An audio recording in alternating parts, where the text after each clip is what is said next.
Hello friends, இந்த வீடியோவில் நம்ம நாளைக்கு நிஃப்டி பேங்க் நிஃப்டியில் எப்படி ஆப்ஷன் ட்ரேடிங் பண்ணலாம், என்ன மாதிரியான மூமெண்டம் இருக்க வாய்ப்பு இருக்குது அப்படிங்கிறது எல்லாத்தையுமே கம்ப்ளீட்டாக அனலைஸ் பண்ணலாம்.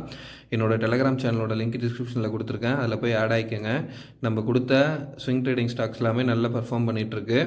ஓகேங்களா? அதோட பற்றிய டீட்டெயில்ஸு ப்ளஸ் என்ன ஸ்டாக் இப்போ ரீசெண்டாக பிரேக் அவுட் ஆகுது, ஐஓசி இந்தியன் ஆயில் கார்பரேஷன் நல்லா பிரேக் அவுட் ஆகிருக்கு, அந்த டீட்டெயில்ஸ் எல்லாமே நான் என்னோட டெலகிராம் சேனலில் ஷேர் பண்ணிகிட்ருக்கேன். ஓகே ஃப்ரெண்ட்ஸ், இப்போ நம்ம பார்த்துட்ருக்கிறது டே கேண்டிலில் நம்ம என்ன கன்சிடர் பண்ணிகிட்ருக்கோன்னா இந்த சேனலுக்குள்ளார மூமெண்டம் நடந்துகிட்ருக்கு. ஓகேங்களா ஃப்ரெண்ட்ஸ்? இப்போ நம்ம 1 ஹவர் கேண்டில் வச்சு நெக்ஸ்ட்டு என்ன மாதிரியான மூமெண்டம் நடக்கிறதுக்கான பாசிபிலிட்டிஸ் இருக்குது அப்படிங்கிறது எல்லாத்தையுமே அனலைஸ் பண்ணலாம்.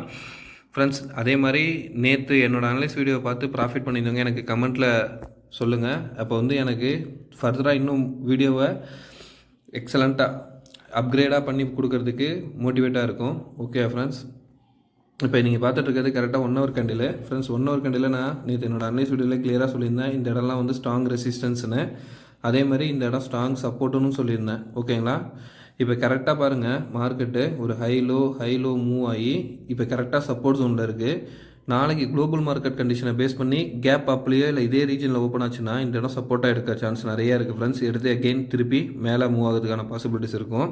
இதே குளோபல் மார்க்கெட் கண்டிஷன் கேப் டவுனில் ஓப்பன் ஆகுதுன்னு வச்சிங்களேன், ஓப்பன் ஆகி அதாவது வைலட் கலரில் வரைஞ்சிருக்கிறது இன்னைக்கு கேண்டிலோட டேயோட ஹை லோ, க்ரீன் கலரில் இருக்கிறது ப்ரீவியஸ் மந்தோட ஹை லோ, ஆரஞ்சு கலரில் இருக்கிறது ப்ரீவியஸ் வீக்கோட ஹை லோ. ஓகேங்களா? ஸோ இந்த லெவல் டேவோட லோவை கட் பண்ணி கீழே இறங்குச்சுன்னா எகெயின் இந்த சேனலோட லெவல் பிரேக் அவுட் ஆகும், ரீடெஸ்ட் லெவல் நடந்து திருப்பி இது கீழே இறங்க ட்ரை பண்ணும். ஓகே ஃப்ரெண்ட்ஸ், இப்போ நம்ம 15 மினிட்ஸில் போயிட்டு நாளைக்கு எப்படி இதுக்குள்ளார ட்ரேட் பண்ணலாம் அப்படிங்கிறத அனலைஸ் பண்ணலாம். ஃப்ரெண்ட்ஸ், இங்கே பாருங்கள், நான் நேற்று கிளியராக நான் சொல்லியிருந்தேன், இந்த இடம் ஸ்ட்ராங்கான சப்போர்ட் ஜோனு, இந்த 2 லைனில் இருந்தோம் கிராஸ் ட்ரெண்ட் லைனை வச்சு இந்த இடம் சப்போர்ட்டுன்னு சொல்லியிருந்தேன். கரெக்டாக இந்த சப்போர்ட்டு பிரேக் அவுட் ஆச்சுன்னா நீங்கள் 1/1 போகலாம் ஸ்டாப் லாஸுக்கு, அதாவது இந்த ரீஜன் உள்ள இடத்த வச்சுக்கலாம் டார்கெட்டாக அப்படின்னு சொல்லியிருந்தேன். ஃபஸ்ட்டு டார்கெட்டாக வச்சுவிடு, செகண்ட் டார்கெட்டாக வச்சுவிடு. என்னோட ஷார்ட்ஸ் வீடியோவும் அனலிசிஸ் வீடியோவும் பார்த்துருந்தவங்க கண்டிப்பாக இதில் ப்ராஃபிட் பண்ணியிருக்க முடியும்.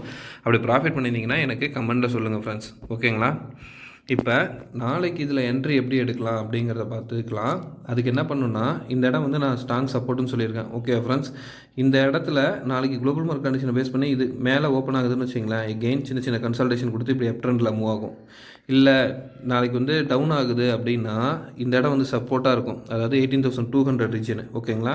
அந்த இடத்துலேருந்து எகெயின் பவுன்ஸ் பேக் ஆகிறதுக்கு நிறைய வாய்ப்பு இருக்குது. பவுன்ஸ் பேக் ஆகி எகெயின் ரீடெஸ்ட் ஆகிட்டு இப்படி கீழே இறங்கிருக்கும். அப்படி இல்லைனா இந்த ரீஜன்லேயே கன்சால்டேட் ஆகிறதுக்கான பாசிபிலிட்டிஸ் அமையும் ஃப்ரெண்ட்ஸ். ஓகேங்களா? இப்போ நம்ம என்ன பண்ணலான்னா, இதில் ட்ரெண்ட் லைன் வரைஞ்சிக்கலாம் ஃப்ரெண்ட்ஸ். இப்போ பாருங்கள், நான் என்ன பண்ணுறேன், இந்த ஹையும் கனெக்ட் பண்ணி ஒரு கிராஸ் ட்ரெண்ட் லைன் வரைகிறேன். ஓகேங்களா? இப்போ நாளைக்கு நீங்கள் கால் ஆப்ஷன் எடுக்கணும் அப்படின்னா, இப்போ இந்த ட்ரெண்ட் லைனுக்கு மேலே மூவ் ஆகுதுன்னு வச்சிங்களா, அதாவது 18,300க்கு மேலே ஸ்ட்ராங்காக மூவ் ஆக ஆரம்பிச்சிதுன்னா ஃபஸ்ட்டு டார்கெட்டாக நீங்கள் 18,350 இந்த ரீஜன் வரைக்கும் டார்கெட் வைக்கலாம் ஃப்ரெண்ட்ஸ். பட் இந்த இடம் பார்த்திங்கன்னா நமக்கு ஸ்ட்ராங்கான ரெசிஸ்டன்ஸ். ஸோ ஒரு சிங்கிள் டார்கெட் வச்சு ஒரு சின்ன ட்ரேட் பண்ணி க்ளோஸ் பண்ணலாம் அப்படின்னு நினைக்கிறவங்க இந்த லெவல் வரைக்கும் எக்ஸ்பெக்ட் பண்ணலாம். இதுக்கப்புறம் பிரேக் அவுட் ஆனால் மட்டும்தான் நீங்கள் அடுத்த டார்கெட்டாக 18,388, அது வீக்லியோட ப்ரீவியஸ் வீக்கோட ஹை. எகெயின் இந்த இடத்துல போயிட்டு இந்த கிராஸ் ட்ரெண்ட் லைனுக்கு ஒரு சின்ன ரீடெஸ்ட் லெவல் மாதிரி நடந்து எகெயின் இது எங்கே போகிறதுக்கு பாசிபிலிட்டிஸ் இருக்குன்னா 18,420 430 ரீஜன் ரீச் ஆகிறதுக்கான பாசிபிலிட்டிஸ் இருக்கும் ஃப்ரெண்ட்ஸ். இதே நீங்கள் கால் ஆப்ஷன் ட்ரை பண்ணுறதா இருந்தால், இல்லை நான் இங்கே புட் ஆப்ஷன் ட்ரை பண்ணுறதா இருந்ததுன்னா இன்னையோட டேவோட லோ, அதாவது 18,264 இந்த ரீஜனுக்கு கீழே, அப்போ 18,250க்கு கீழே ஸ்ட்ராங்காக பிரேக் அவுட் ஆச்சுன்னு வச்சிங்களேன், ஃபஸ்ட்டு டார்கெட்டாக நீங்கள் 18,210. ஓகேங்களா? இந்த ரீஜனை வச்சுக்கோங்க. இப்போ இந்த ரீஜனுக்குள்ளே எப்படி சொல்கிறேன்னா, இங்கே பாருங்கள், இங்கேருந்து கூட நீங்கள் இதை ஒரு சேனல் மூவ்மெண்ட் மாதிரி கொண்டு வரலாம். ஓகேங்களா? இந்த சேனல் மூவ்மெண்ட் எப்படி நடந்துகிட்ருக்குன்னா, ஒரு லோ ஒரு ஹை, இப்போ லோ, இப்போ இந்த இடத்துலேருந்து பவுன்ஸ் ஆனால் இங்கே இந்த ஹை இது பிரேக் அவுட் ஆனால் அடுத்து இதில் ஒரு ரீடெஸ்ட் நடந்து இப்படி மூவ் ஆகும்.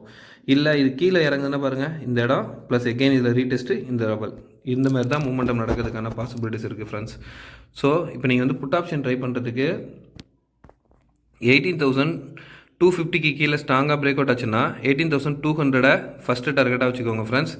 இந்த இடத்துலேருந்து எகெயின் ரீடெஸ்ட் ஆகிட்டு திருப்பி இது எகெயின் கீழே இறங்குறதுக்கு ட்ரை பண்ணோம். அதே நேரத்தில் இந்த ட்ரெண்ட் லைன்லேயும் படலாம் ரீடெஸ்ட்டுக்கு. அப்படி இல்லைனா இந்த பெரிய சேனல் சொன்னல 1 ஹவர் கேண்டில் அதில் எகெயின் ரீடெஸ்ட்டு போகணுன்னா இந்த டேவோட லோவை திருப்பி எகெயின் கட் பண்ணி மேலே போய் இந்த கிராஸ் லைன் இருக்குது பார்த்தீங்களா 18,315 வரைக்கும் கூட மூவ் ஆகிட்டு ரிவர்ஸ் ஆகிறதுக்கோ இல்லை இந்த ரீஜனுக்குள்ளே கன்சால்டேட் ஆகிறதுக்கான பாசிபிலிட்டிஸ் அமையும் ஃப்ரெண்ட்ஸ். ஓகேங்களா, இப்போ நம்ம 18,200 ரீஜன் பிரேக் அவுட் ஆச்சுன்னா என்ன நடக்கும் அப்படின்னா நல்லா பாருங்கள். 18,200 இந்த ரீஜன் இருக்குல்ல, இது பிரேக் அவுட் ஆச்சுன்னா அதுக்கு அடுத்து நமக்கு சப்போர்ட்டுன்னு பார்த்தீங்கன்னா 18,150. ஓகே ஃப்ரெண்ட்ஸ், அந்த சப்போர்ட் பிரேக் அவுட் ஆச்சுன்னா கீழே வந்து 18,100 ஃப்ரெண்ட்ஸ். ஓகேங்களா, அந்த ஒரு மூமெண்டம் நடக்கிறதுக்கான பாசிபிலிட்டிஸ் உண்டு. நம்ம அப்படியே பேங்க் நிஃப்டியோட அனாலிசிஸ் பார்த்துடலாம் ஃப்ரெண்ட்ஸ். இப்போ நீங்கள் பார்த்துட்டு இருக்கிறது பேங்க் நிஃப்டியோட டே கேண்டில். பேங்க் நிஃப்டியோட டே கேண்டிலில் இந்த சேனல் மூமெண்டம்ல ஒரு low high low again high இந்த ரீஜன் போயிட்டு இப்போ இன்றைக்கி ஃபார்ம் ஆகிருக்கிறது ஒரு ரெட் கேண்டில். இந்த இடத்துலேருந்து திருப்பி இந்த டவுனை ரீச் ஆகணும். அப்படி இல்லை குளோபல் மார்க்கெட் கண்டிஷன் பேஸ் பண்ணி எகெயின் இந்த கிராஸ் ட்ரெண்ட் லைன் வரைஞ்சிருந்தோம், அதுக்கு மேலே மூவ் ஆக ஆரம்பிச்சதுன்னா இந்த ஆல் டைம் ஹை லெவலுக்கு மேலே மூவ் ஆகிறதுக்கான பாசிபிலிட்டிஸ் இருக்கும் ஃப்ரெண்ட்ஸ். ஓகேங்களா, இதை நம்ம வந்து 1 ஹவர் கேண்டில் வச்சு நாளைக்கு என்ன மாதிரியான ட்ரேட் எடுக்கலாம் அப்படிங்கிறத அனலைஸ் பண்ணலாம் ஃப்ரெண்ட்ஸ். இப்போ நான் வச்சுருக்கிறது 1 ஹவர் கேண்டில். ஓகேங்களா, இப்போ நான் 1 ஹவர் கேண்டில் ஜூம் பண்ணுறேன் ஃப்ரெண்ட்ஸ். இந்த இடம் பாருங்கள், நம்ம நேற்று என்ன சொல்லியிருந்தோம்னா புட் ஆப்ஷன் ட்ரை பண்ணோன்னா இந்த ட்ரெண்ட் லைன் பிரேக் அவுட் ஆகும்னு சொல்லியிருந்தேன். இன்றைக்கி நடந்தது ஃபுல்லாகவே ஒரு ஸ்ட்ராங் கன்சல்டேஷனு. ஸோ இந்த கன்சல்டேஷனுக்கு அடுத்து இந்த இடம் புட் ஆப்ஷன் ட்ரை பண்ணோன்னா பிரேக் அவுட் ஆகணும்னு சொல்லியிருந்தேன். இப்போ க்ளோஸ் ஆகிருக்கிறது பார்த்தீங்கன்னா நமக்கு வந்து ஒரு ஸ்ட்ராங்கான பிரேக் அவுட் ஆகி கீழே க்ளோஸ் ஆகிருக்கு. இப்போ என்ன இடம் சப்போர்ட் ஆகிட்டாயிருக்குன்னா ப்ரீவியஸ் வீக்கோட ஹை வந்து நமக்கு ஒரு ஸ்ட்ராங்கான சப்போர்ட் ஆக்ட் ஆகி அந்த இடத்துல க்ளோஸ் ஆகிருக்கு ஃப்ரெண்ட்ஸ். எகெயின் இது வந்து இந்த 1 ஹவர் கேண்டிலுக்கு மேலே மூவ் ஆகணும், ப்ளஸ்ஸு இந்த கன்சல்டேஷனை கட் பண்ணணும். அப்போ தான் வந்து எகெயின் இது கன்சல்டேஷன் கட் ஆகி அப் ட்ரெண்டுக்கு மூவ் ஆகிறதுக்கான பாசிபிலிட்டிஸ் இருக்கும். ஓகேவா ஃப்ரெண்ட்ஸ், இப்போ இதில் நம்ம எப்படி ட்ரேட் எடுக்கலாம் அப்படிங்கிறத அனலைஸ் பண்ணுறதுக்கு நான் என்ன பண்ண போகிறேன்னா 15 மினிட்ஸ் கேண்டில் வைக்க போகிறேன். 15 மினிட்ஸ் கேண்டிலில் என்ன மாதிரியான மூவ்மெண்ட் நடந்துகிட்ருக்கு அப்படிங்கிறத அனலைஸ் பண்ணுவோம். இப்போ 15 மினிட்ஸ் கேண்டிலில் பார்க்குறப்ப எனக்கு இந்த ட்ரெண்ட் லைன் 1 ஹவரில் சொன்னேன்ல, இந்த இடம் வந்து ஒரு ஸ்ட்ராங்கான பிரேக் அவுட் நடந்திருக்கு. ஓகேங்களா, அதே மாதிரி உள்ள பேட்டர்ன் உங்களால் புரிய முடியுதா தெரிஞ்சிக்க முடியுதா பாருங்கள். ஒரு ஹை ஒரு லோ எகெயின் ஒரு ஹை எகெயின் ஒரு லோ. இப்போ இது என்ன பேட்டர்னா டபுள் டாப் ஃபார்ம் ஆகிருக்கு. இந்த டபுள் டாப் இந்த இடத்துல பிரேக் அவுட் ஆகுதுன்னு வச்சிங்களேன். இப்போ நாளைக்கு குளோபல் மார்க்கெட் கண்டிஷனை பேஸ் பண்ணி இந்த வீக்லியோட லோக்கு கீழே மூவ் ஆக ஆரம்பிச்சதுன்னா ஃபஸ்ட்டு டார்கெட்டாக இது வந்து 43,670 இந்த ரீஜனுக்கு வரதுக்கான பாசிபிலிட்டிஸ் இருக்குது. இந்த இடமும் பிரேக் அவுட் ஆச்சுன்னா ப்ரீவியஸ் மந்தோட ஹை 43,300 வரைக்கும் கீழே இறங்குறதுக்கான பாசிபிலிட்டிஸ் இருக்கும் ஃப்ரெண்ட்ஸ். அப்படி அது கீழே இறங்குச்சுன்னா மேலே மூவ் ஆகிட்டு இருக்கு பார்த்தீங்களா, நான் இப்போ அந்த லைன் வர பாருங்க, பெரிய சேனலு, அந்த சேனலோட பாட்டம். ஸோ இந்த இடம் வந்து சப்போர்ட் எடுக்கிறதுக்கான பாசிபிலிட்டிஸ் அமையும். ஓகேங்களா, இப்போ நம்ம என்ட்ரி எப்படி எடுக்கலாம் அப்படிங்கிறத அனலைஸ் பண்ணலாம். அதுக்கு நான் என்ன பண்ணுறேன், இந்த லைனை எக்ஸ்டெண்ட் பண்ணிக்கிறேன். ஓகேவா ஃப்ரெண்ட்ஸ், இப்போ பாருங்கள், நமக்கு கால் ஆப்ஷன் எடுக்கணும்னு வச்சிங்களேன். இங்கே எந்த லெவலில் க்ளோஸ் ஆகிருக்கு 43,900 க்ளோஸ் ஆகிருக்கு. ஓகே ஃப்ரெண்ட்ஸ், இப்போ 43,900 மேலே நாளைக்கு குளோபல் மார்க்கெட் கண்டிஷன் பேஸ் பண்ணி கேப் அப்பில் ஓப்பன் ஆகி இந்த ரீஜனுக்கு மேலே மூவ் ஆச்சுன்னா இது வந்து கரெக்டாக 44,000 ஆல் டைம் ஹை லெவல் வரைக்கும் போகிறதுக்கான பாசிபிலிட்டிஸ் இருக்கும் ஃப்ரெண்ட்ஸ். 44,170 அந்த ரீஜன் வரைக்கும் மூவ் ஆகிறதுக்கான பாசிபிலிட்டிஸ் உண்டு. அந்த லெவல் போனதுக்கப்புறம் என்ன நடக்கும்னா எகெயின் இந்த சேனல் பிரேக் அவுட் ஆச்சுல, இதோட ரீடெஸ்ட் லெவல் மாதிரி நடக்கும். ஓகேங்களா, இந்த இடத்துல ஒரு கன்சல்டேஷன் நடக்கணும். அப்படி இல்லை இந்த இடம் பிரேக் அவுட் ஆச்சுன்னா எகெயின் மேலே உள்ள இந்த லைனை போய் தொடுறதுக்கு பாசிபிலிட்டிஸ் உண்டு. இல்லை இந்த இடத்துல கன்சல்டேஷன் ஆக ஆரம்பிச்சதுன்னா ஒன்று இந்த கன்சல்டேஷன்லேயே முடியும், இல்லைனா இந்த பிரேக் அவுட்டுக்கு ரீடெஸ்ட் கொடுக்க ஆரம்பிக்கும். இந்த மாதிரி கீழே இறங்க ட்ரை பண்ண ஆரம்பிக்கும் ஃப்ரெண்ட்ஸ். ஓகேங்களா, ஸோ 43,900 மேலே க்ளோஸ் ஆக ஆரம்பிக்கிறப்ப ஃபஸ்ட்டு டார்கெட்டாக நீங்கள் வந்து 44,000 அந்த ரவுண்ட் நம்பரையும், அதுக்கு மேலே பிரேக் அவுட் ஆகிற பட்சத்தில் நீங்கள் வந்து 44,170 இந்த ரீஜனையும் வந்து டார்கெட்டாக வச்சுக்கலாம். இதுக்கு மேலே பிரேக் அவுட் ஆகுது அப்படின்னா நெக்ஸ்ட் டார்கெட்டாக நீங்கள் வந்து 44,400 வரைக்கும் மூவ் ஆகிறதுக்கான பாசிபிலிட்டிஸ் இருக்கும் ஃப்ரெண்ட்ஸ். ஓகேங்களா, அது இந்த மாதிரி கிராஸ் ட்ரெண்ட் லைன் வரைஞ்சால் உங்களுக்கு அது ஜாயிண்ட் ஆகிற இடம் தெரியும். ஓகேங்களா, ஸோ இந்த கிராஸ் ட்ரெண்ட் லைன் வரையணும்னு வச்சிங்களேன், இந்த இடம் 44,300 350 ரீஜன் வரைக்கும் மூவ் ஆகிறதுக்கான பாசிபிலிட்டிஸ் உண்டு. ஓகேங்களா, நான் வந்து மேலே இருக்கிற லைனையே கன்சிடர் பண்ணிக்கிறேன். ஓகேவா, இப்போ நீங்கள் புட் ஆப்ஷன் ட்ரை பண்ணணும்னு வச்சிங்களேன், புட் ஆப்ஷனுக்கு நான் ஆல்ரெடி சொல்லிட்டேன். இந்த இடம் டபுள் டாப் ஜோனோட நெக்லைனு. ஸோ இந்த நெக்லைன் பிரேக் அவுட் ஆகுதுன்னா 43,870க்கு கீழே இந்த லைன் க்ளோஸ் ஆகுதுன்னு வச்சுங்க. 43,000 லோ மட்டும் நான் பார்த்துக்கிறேன் ஃப்ரெண்ட்ஸ் ஒரு வாட்டி. 43,824க்கு கீழே க்ளோஸ் ஆச்சுன்னா ஃபஸ்ட்டு டார்கெட்டாக நீங்கள் வந்து 43,650 வச்சுக்கலாம் ஃப்ரெண்ட்ஸ். செகண்ட் டார்கெட்டாக நீங்கள் வந்து 43,570 இந்த ரீஜனை வச்சுக்கலாம். அதுக்கு அடுத்த டார்கெட்டாக வந்து இந்த சேனலோட லோ 43,300 வரைக்கும் மூவ் ஆகிறதுக்கான பாசிபிலிட்டிஸ் உண்டு ஃப்ரெண்ட்ஸ். ஓகேங்களா ஃப்ரெண்ட்ஸ்? நம்ம சப்ஸ்கிரைபர்ஸ் வந்து ஸ்டாக்ஸ் பற்றி கேட்டிருந்தாங்க. நான் வந்து அனலைஸ் பண்ணதில் பெஸ்ட்டு பிரேக் அவுட்டான ஸ்டாக் ஒன்று பார்த்தேன். அந்த ஸ்டாக் நான் வந்து உங்களுக்கு எப்படி நான் அனலைஸ் பண்ணலாம் அப்படிங்கிறத உங்களுக்கு கிளியராக எக்ஸ்பிளைன் பண்ணுறேன். இது வந்து ஐடிஎஃப்சி பேங்க் ஃபஸ்ட்டு பேங்க்கோட வீக்லி கேண்டிலு.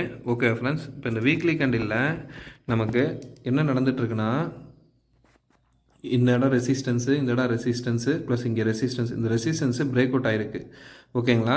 அதே நேரத்தில் இதுக்குள்ளார ஃபார்ம் ஆகிருக்கிற பேட்டர்னை பாருங்கள். அந்த பேட்டர்ன் வந்து பார்த்திங்கன்னா ஒரு ஹெட் அண்ட் ஷோல்டர் பேட்டர்ன். ஓகேங்களா?